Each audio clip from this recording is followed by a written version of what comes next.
Good morning, friends. Myself Mayur Patel, lecturer in Civil Department from VPMP Polytechnic, Gandhinagar. My subject is Design of Steel Structure and code is 3350601. My unit name is Welded Connection. Topic name is Example of Welded Connection.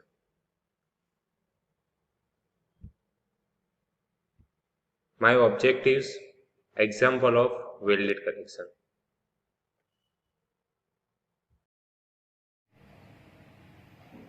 Let's beginning. Example of welded connection. આપણે હમણાં જ આગળ steps of welded connection જો એ જ પ્રમાણે એનો example પણ એ જ સ્ટેપ્સ છે એ પ્રમાણે જ આપણે આગળ કેલ્ક્યુલેટ કરતું રહેવાનું છે. તો first of all example question છે an ISA 150/75/10 mm is subjected to axial tensile force of 200 kN connected is to longer leg to 10 mm thick gusset plate design welded joint using 6 mm size fillet weld considered soft welding. અહીંયા તમને એક angle આપી દીધેલો છે 150/75/10 mm જે કોના જોડે connect કરેલ GP જોડે કનેક્ટ કરેલ. જીપી એટલે ગસેટ પ્લેટની થિકનેસ પણ તમને આપી દીધેલી છે કેટલી આપેલી 10 mm આપેલી છે અને એના ઉપર કેટલો લોડ લાગે છે 200 kN લોડ લાગે છે. તો તમારે શોધવાની કે છે કેટલા લેન્થમાં આપણે વેલ્ડિંગ કરવાનું છે એ કેલ્ક્યુલેટ કરવાનું છે.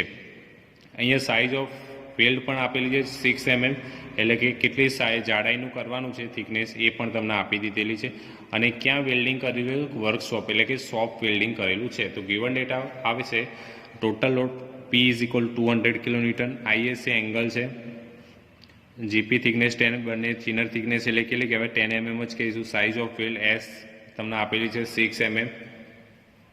આ ના આપેલી હોય તો તમે પેજ નંબર 78 ઉપરથી ફાઇન્ડ કરી શકો છો, ટેબલ નંબર 21. સોફ્ટ વેલ્ડિંગ હોય તો F સ્ટ્રેસ એની આવશે 189 Nm/mm², જે પેજ નંબર 79 ઉપરથી તમે કેલ્ક્યુલેટ કરી શકો છો. એની ફિગર આ પ્રમાણે ડ્રો થશે. હવે એંગલ સેક્શન હોય ત્યાં તમારો સેન્ટર પોઈન્ટ મળે નહીં. રેક્ટેંગલ હોય, સી સેક્શન હોય કે સર્કલ હોય એવામાં સેન્ટર પોઈન્ટ મળી જાય, પણ જ્યારે એંગલ સેક્શનમાં સેન્ટર પોઈન્ટ મળે નહીં.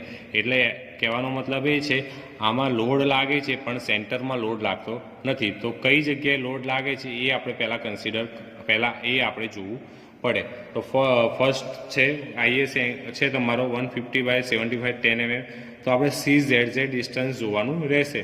એટલે એવું કંઈ CZZ એટલે કે તમારો એંગલના બોટમથી એ ડિસ્ટન્સે તમારો લોડ લાગે છે એવું કહી શકીએ આપણે. તો એ CZZ ફ્રોમ સ્ટીલ ટેબલ ઉપરથી મળશે, જે તમારે એંગલ ઉપરથી તમારે લેવાનું રહેશે.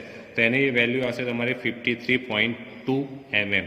સ્ટીલ ટેબલમાં આ એંગલ ચેક કરવાનો. આ કયો એંગલ કહેવાય? અનઇક્વલ એંગલ કહેવાય. કેમ? કારણ કે બંનેની સાઇઝ સેમ નથી એટલે અનઇક્વલ કહીશું. અનઇક્વલ કહીએ એટલા માટે તમારો આ સ્ટીલ ટેબલ ઓપન કરવાનું, એમાં આ એંગલની સાઇઝ જોવાની અને થિકનેસ જોઈ લેવાની 10 mm. તો એના તમારે સ્ટ્રેટ લાઇનમાં તમારે આ વેલ્યુ હશે તો 53.2 mm આવે. સાઇઝ ઓફ વેલ્ડ તમને આપી દીધેલી છે 6 mm. જો ના આપેલી હોય તો પેજ નંબર 78 ઉપરથી તમારે ફાઇન્ડ કરવી પડે. થર્ડ સ્ટેપ છે ઇફેક્ટિવ થ્રોટ થિકનેસ. TT કહેવાય ઇક્વેશનમાં. તો TT 0.7 × S. S = size of weld 0.7 × 6 = 4.2 mm. Stress in fillet weld જે FWD તમને એક્ઝામ્પલમાં આપી દીધેલું છે ઓલરેડી 189 Nm/mm. કેમ? કારણ કે સોફ્ટ વેલ્ડિંગ હોય એટલે 189 જ આવે. તમારે પેજ નંબર 79 ઉપર ઇક્વેશન આપેલું છે એના ઉપરથી ફાઇન્ડ કરી શકો છો. ના કરવું હોય તો ડાયરેક્ટ તમે વેલ્યુ લખી શકો છો. અને ફિલ્ડ વેલ્ડ હોય તો 158 Nm/mm² આવે. હવે તમારો જે એંગલ છે એમાં લોડ તમારો સેન્ટરમાં લાગતો નથી, એટલે મીન્સ કે તમારો સેન્ટરમાં લોડ લાગતો નથી એટલે આ બાજુ એક બાજુ અલગ લાગે, એક બાજુ પણ અલગ લાગે. તો આપણે કન્સિડર કરીએ છીએ આ ટોટલ લોડ તમારો છે 200 kN લાગે છે આ સાઈડ. તો આ સાઈડ તમારે આપણે વિચારી લઈએ આ ભાગમાં, ઉપરના ભાગમાં એટલે ટોપ લેવલમાં P1 ફોર્સ લાગે છે અને બોટમ લેવલમાં P2 ફોર્સ લાગે છે. આ તમારી સેન્ટર લાઇન થઈ ગઈ CZZ ડિસ્ટન્સ છે, બરાબર. તો 200 ત્યાં લોડ લાગે છે, પણ અહીંયા ઉપર કેટલો લાગે છે નીચે કેટલો લાગે એ ખબર નથી, તો આપણે એ ફાઇન્ડ કરીએ. તો તમારો આ જે ફિગર થઈ ગઈ જે તમે થર્ડ સેમિસ્ટરમાં સ્ટ્રક્ચર મિકેનિક્સમાં શિયર ફોર્સ અને બેન્ડિંગ મોમેન્ટમાં ભણી ગયા છો, આ પ્રમાણે ફિગર થાય એની.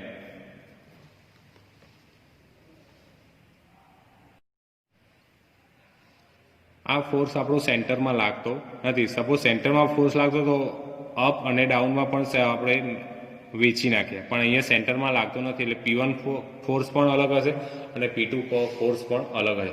તો P1 ફોર્સ આપણે એઝ્યુમ કરીએ છીએ resist force top eight point A, P2 is equal two resist force bottom eight point B, જે અહીંયા તમને ફિગરમાં રફલી ફિગર બતાવેલી છે.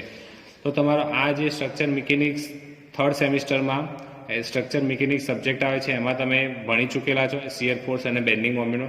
તેને આવી રીતે બતાવી શકીએ છીએ એટલે તમને ઇઝીલી ખબર પડે, તો રિએક્શન તમે શોધી શકતા.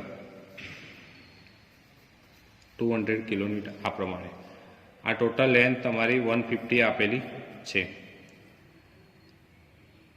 અને આ ફોર્સ છે તમારો CZ છે. તો આ પ્રમાણે શોધવા જઈએ તો શિયર ફોર્સ બેન્ડિંગ મોમેન્ટ તમને આવડી જાય ઇઝીલી. તો ટેકિંગ મોમેન્ટ પોઈન્ટ B અહીંથી લઈએ તો શું થાય, P1 ઇન્ટુ 150 થાય. ટેકિંગ મોમેન્ટ એટલે આ ભાગ દબાઈ દેવાનો તમારે, અહીંથી સ્ટાર્ટ કરો. P1 into 150 is equal to 200 into 53.2 easy. તો ઇક્વેશન P1 તમારો ફોર્સ આવશે 70.93 kilo newton. Now total force is equal two equation બને છે upward force is equal two downward force. એટલે 200 ટોટલ છે અને આ નીચે ડાઉનવર્ડ છે P1 અને P2, અથવા તો left hand side force is equal to right hand side force. Total force is equal to P1 plus P2 is equal to 200 mm. So P1 તમને આપણે ફાઇન્ડ થઈ ગયું 70.93, તો P2 is equal 200 minus P1, so 200 minus 70.93, તો answer આવશે 129.07. આ પ્રમાણે P2 તમે વેલ્યુ શોધી શકો છો. તો total length of weld LW કહેવાય, પણ અહીંયા force total length of LW જે પેજ નંબર 79 એન્ડ 80 ઉપરથી તમે કેલ્ક્યુલેટ કરી શકો છો. પણ અહીંયા ફોર્સ પણ અલગ અલગ શોધ્યા આપણે, એ પ્રમાણે લેન્થ પણ અલગ અલગ શોધી શકીશું. તો લેન્થ ઓફ વેલ્ડ ટોપ લેવલમાં LW1 વડે દર્શાવાય અને length of weld on bottom LW2 વડે દર્શાવવામાં આવે છે. તો એનું ઇક્વેશન છે પેજ નંબર 79 80 ઉપર આપેલું છે. FWD is P1 upon TT into LW1. So LW1 is P1 upon TT into FW. એ જ પ્રમાણે LW2 નું પણ ઇક્વેશન બને P2, ખાલી 2 ચેન્જ કરવાના રહેશે અને જે વેલ્યુ આપણે કેલ્ક્યુલેટ કરીએ એ પ્રમાણે એમાં મૂકી નાખીએ તો તમારે LW1 મળે 89.35 mm અને 162.58 mm મળે. હવે એક્ઝામ્પલમાં એવું કાંઈ લખ્યું નથી સાઇડ વેલ્ડ કરવું કે એન્ડ વેલ્ડ કરવું, સાઇડ વેલ્ડ અને એન્ડ વેલ્ડ કરવું. તો તમને જે ઇઝી પડે તમે કેલ્ક્યુલેટ કરી શકો છો. તો આપણે આ એક્ઝામ્પલમાં ઓનલી સાઇડ વેલ્ડ પ્રોવાઈડ કરીશું. ઓનલી સાઇડ વેલ્ડ પ્રોવાઈડ કરવું હોય તો એન્ડ રિટર્ન્સ કમ્પલસરી એડ કરવું પડે. તો એન્ડ રિટર્ન્સ કેટલું એડ કરવું પડે, 2S mm એડ કરવું પડે બંને બાજુ. તો S એટલે સાઇઝ ઓફ વેલ્ડ, 2 ગુણ્યા 6 ઇઝ ઇક્વલ ટુ 12 mm. તો ઉપરના જે LW1 જે ફાઇન્ડ કર્યું એમાં 12 એડ કરી નાખવા, LW2માં જે ફાઇન્ડ કર્યું એમાં 12 એડ કરી નાખવા અને તમારે LW1 અને LW2 મળી જાય. પણ આ કઈ વેલ્ડિંગ કહેવાય, ઓનલી સાઇડ વેલ્ડ. એટલે સાઇડ વેલ્ડમાં ખાલી એન્ડ રિટર્ન્સ એટલે કે 2S જ એડ કરવાના, બીજું કાંઈ જ એડ કરવાનું નહીં. તો એની ફિગર્સ તમારી આ પ્રમાણે રહેશે. આ જે સાઇડ વેલ્ડ એટલે તમારો આટલો ભાગ કહેવાય, બરાબર, એ તમારો એન્ડ રિટર્ન્સ એડ કર્યો કહેવાય, એટલે આને કહેવાય ઓનલી સાઇડ વેલ્ડ કહીશું. અને બીજો છે કન્સિડર કરવું હોય તો સાઇડ વેલ્ડ અને એન્ડ વેલ્ડ. સાઇડ વેલ્ડ એટલે તમારો આ ઉપરનો ભાગ અને નીચેનો ભાગ સાઇડ વેલ્ડ કહેવાય અને આ ભાગને શું કહેવાય, એન્ડ વેલ્ડ કહી શકીએ.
Good morning, friends.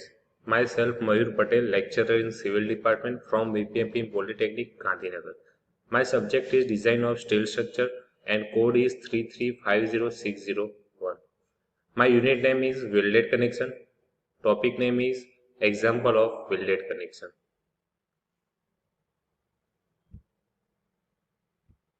My object is Example of Welded Connection.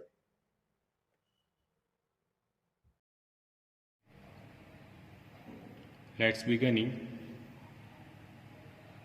Example of welded connection. આગળના આપણે હમણાં જ આગળ સ્ટેપ્સ ઓફ વેલ્ડેડ કનેક્શન જો એ જ પ્રમાણે એનો એક્ઝામ્પલ પણ એ જ સ્ટેપ્સ છે એ પ્રમાણે જ આપણે આગળ કેલ્ક્યુલેટ કરતું રહેવાનું છે.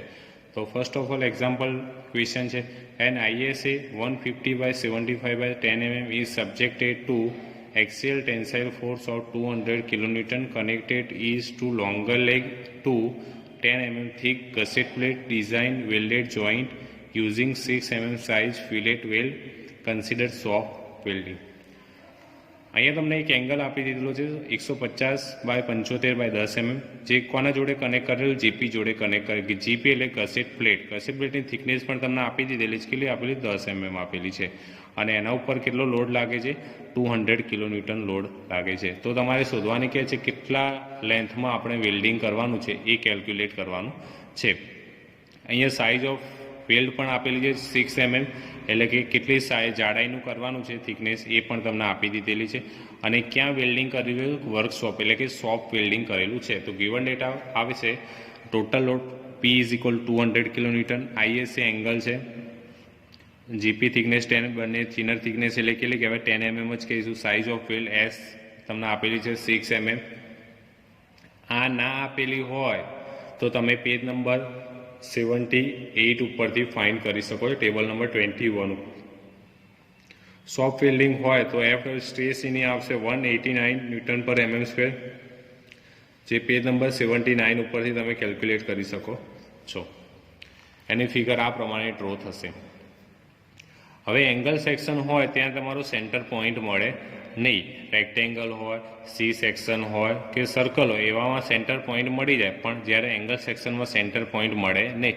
એટલે કહેવાનો મતલબ એ છે આમાં લોડ લાગે છે પણ સેન્ટરમાં લોડ લાગતો નથી. તો કઈ જગ્યાએ લોડ લાગે છે એ આપણે પહેલાં એ આપણે જોવું પડે. તો ફર્સ્ટ છે ISA છે તમારો 150/75/10 mm. તો આપણે CZZ ડિસ્ટન્સ જોવાનું રહેશે. એટલે એવું કંઈ CZZ એટલે કે તમારો એંગલના બોટમથી એ ડિસ્ટન્સે તમારો લોડ લાગે છે એવું કહી શકીએ આપણે. તો એ CZZ ફ્રોમ સ્ટીલ ટેબલ ઉપરથી મળશે જે તમારે એંગલ ઉપરથી તમારે લેવાનું રહેશે. તો એની વેલ્યુ આવશે તમારે 53.2 mm. સ્ટીલ ટેબલમાં આ એંગલ ચેક કરવાનો. આ કયો એંગલ કહેવાય? અનઇક્વલ એંગલ કહેવાય. કેમ? કારણ કે બંનેની સાઇઝ સેમ નથી એટલે અનઇક્વલ કહીશું. આરે અનઇક્વલ કહીએ એટલા માટે તમારો આ સ્ટીલ ટેબલ ઓપન કરવાનું, એમાં આ એંગલની સાઇઝ જોવાની અને થિકનેસ જોઈ લેવાની 10 mm. તો એના તમારે સ્ટ્રેટ લાઇનમાં તમારે આ વેલ્યુ હશે તો 53.2 mm આવે. સાઇઝ ઓફ વેલ્ડ તમને આપી દીધેલી છે 6 mm. જો ના આપેલી હોય તો પેજ નંબર 78 ઉપરથી તમારે ફાઇન્ડ કરવી પડે. થર્ડ સ્ટેપ છે ઇફેક્ટિવ થ્રોટ થિકનેસ. TT કહેવાય ઇક્વેશનમાં. તો TT 0.7 × S is equal to size of weld 0.7 × 6 is equal to 4.2 mm. Stress in fillet weld જે FWD તમને એક્ઝામ્પલમાં આપી દીધેલું છે ઓલરેડી 189 Nm/mm. કેમ? કારણ કે સોફ્ટ વેલ્ડિંગ હોય એટલે 189 જ આવે. તમારે પેજ નંબર 79 ઉપર ઇક્વેશન આપેલું છે એના ઉપરથી ફાઇન્ડ કરી શકો છો. ના કરવું હોય તો ડાયરેક્ટ તમે વેલ્યુ લખી શકો છો. અને ફિલ્ડ વેલ્ડ હોય તો 158 Nm/mm² આવે. હવે તમારો જે એંગલ છે એમાં લોડ તમારો સેન્ટરમાં લાગતો નથી. એટલે મીન્સ કે તમારો સેન્ટરમાં લોડ લાગતો નથી એટલે આ બાજુ એક બાજુ અલગ લાગે, એક બાજુ પણ અલગ લાગે. તો આપણે કન્સિડર કરીએ છીએ આ ટોટલ લોડ તમારો છે 200 kN લાગે છે આ સાઈડ. તો આ સાઈડ તમારે આપણે વિચારી લઈએ આ ભાગમાં ઉપરના ભાગમાં એટલે ટોપ લેવલમાં P1 ફોર્સ લાગે છે અને બોટમ લેવલમાં P2 ફોર્સ લાગે છે. આ તમારી સેન્ટર લાઇન થઈ ગઈ CZZ ડિસ્ટન્સ છે, બરાબર. તો 200 ત્યાં લોડ લાગે છે પણ અહીંયા ઉપર કેટલો લાગે છે નીચે કેટલો લાગે એ ખબર નથી. તો આપણે એ ફાઇન કરીએ. તો તમારો આ જે ફિગર થઈ ગઈ જે તમે થર્ડ સેમિસ્ટરમાં સ્ટ્રક્ચર મિકેનિક્સમાં શિયર ફોર્સ અને બેન્ડિંગ મોમેન્ટમાં ભણી ગયા છો. આ પ્રમાણે ફિગર થાય એની.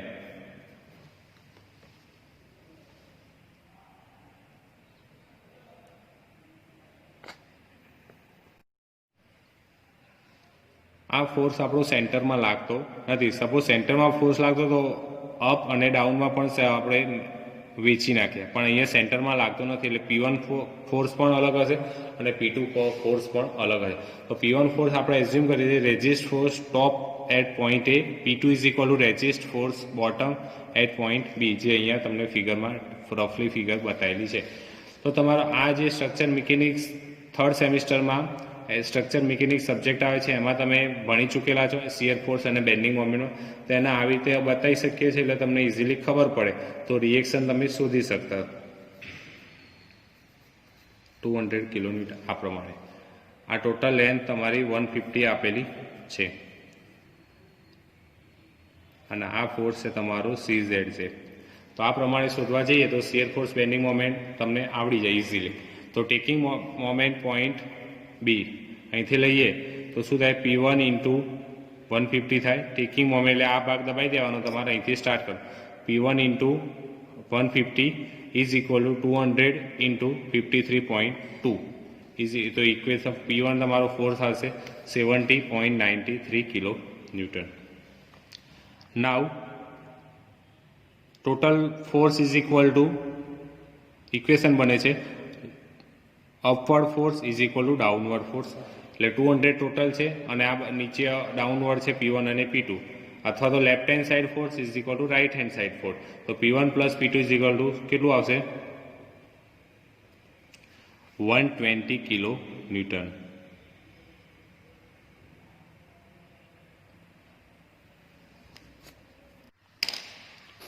Total force is equal to P1 plus P2 is equal to 200 mm. So P1 તમને આપણે ફાઇન્ડ થઈ ગયું 70.93, તો P2 is equal 200 minus P1, so 200 minus 70.93, તો આન્સર આવશે 129.07. આ પ્રમાણે P2 તમે વેલ્યુ શોધી શકો છો. તો total length of weld LW કહેવાય, પણ અહીંયા force total length of LW જે પેજ નંબર 79 એન્ડ 80 ઉપરથી તમે કેલ્ક્યુલેટ કરી શકો છો. પણ અહીંયા ફોર્સ પણ અલગ અલગ શોધ્યા આપણે, એ પ્રમાણે લેન્થ પણ અલગ અલગ શોધી શકીશું. તો લેન્થ ઓફ વેલ્ડ ટોપ લેવલમાં LW1 વડે દર્શાવાય અને length of weld on bottom LW2 વડે દર્શાવવામાં આવે છે. તો એનું ઇક્વેશન છે પેજ નંબર 79 80 ઉપર આપેલું છે. FWD is P1 upon TT into LW1. So LW1 is P1 upon TT into FW. એ જ પ્રમાણે LW2 નું પણ ઇક્વેશન બને P2, ખાલી 2 ચેન્જ કરવાના રહેશે અને જે વેલ્યુ આપણે કેલ્ક્યુલેટ કરીએ એ પ્રમાણે એમાં મૂકી નાખીએ તો તમારે LW1 મળે 89.35 mm અને 162.58 mm મળે. હવે એક્ઝામ્પલમાં એવું કાંઈ લખ્યું નથી સાઇડ વેલ્ડ કરવું કે એન્ડ વેલ્ડ કરવું, સાઇડ વેલ્ડ અને એન્ડ વેલ્ડ કરવું, તો તમને જે ઇઝી પડે તમે કેલ્ક્યુલેટ કરી શકો છો. તો આપણે આ એક્ઝામ્પલમાં ઓનલી સાઇડ વેલ્ડ પ્રોવાઈડ કરીશું. ઓનલી સાઇડ વેલ્ડ પ્રોવાઈડ કરવું હોય તો એન્ડ રિટર્ન્સ કમ્પલસરી એડ કરવું પડે. તો એન્ડ રિટર્ન્સ કેટલું એડ કરવું પડે, 2S mm એડ કરવું પડે બંને બાજુ. તો S એટલે સાઇઝ ઓફ વેલ, 2 ગુણ્યા 6 ઇઝ ઇક્વલ ટુ 12 mm. તો ઉપરના જે LW1 જે ફાઇન્ડ કર્યું એમાં 12 એડ કરી નાખવાનું, LW2માં જે ફાઇન્ડ કર્યું એમાં 12 એડ કરી નાખવાનું, તમારે LW1 અને LW2 મળી જાય. પણ આ કઈ વેલ્ડિંગ કહેવાય, ઓનલી સાઇડ વેલ્ડ. એટલે સાઇડ વેલ્ડમાં ખાલી એન્ડ રિટર્ન્સ એટલે કે 2S જ એડ કરવાના, બીજું કાંઈ જ એડ કરવાનું નહીં. તો એની ફિગર્સ તમારી આ પ્રમાણે રહેશે. આ જે સાઇડ વેલ્ડ એટલે તમારો આટલો ભાગ કહેવાય, બરાબર, એ તમારો એન્ડ રિટર્ન્સ એડ કર્યો કહેવાય, એટલે આને કહેવાય ઓનલી સાઇડ વેલ્ડ કહીશું. અને બીજો છે કન્સિડર કરવું હોય તો સાઇડ વેલ્ડ અને એન્ડ વેલ્ડ. સાઇડ વેલ્ડ એટલે તમારો આ ઉપરનો ભાગ અને નીચેનો ભાગ સાઇડ વેલ્ડ કહેવાય, અને આ ભાગને શું કહેવાય, એન્ડ વેલ્ડ કહી શકીએ.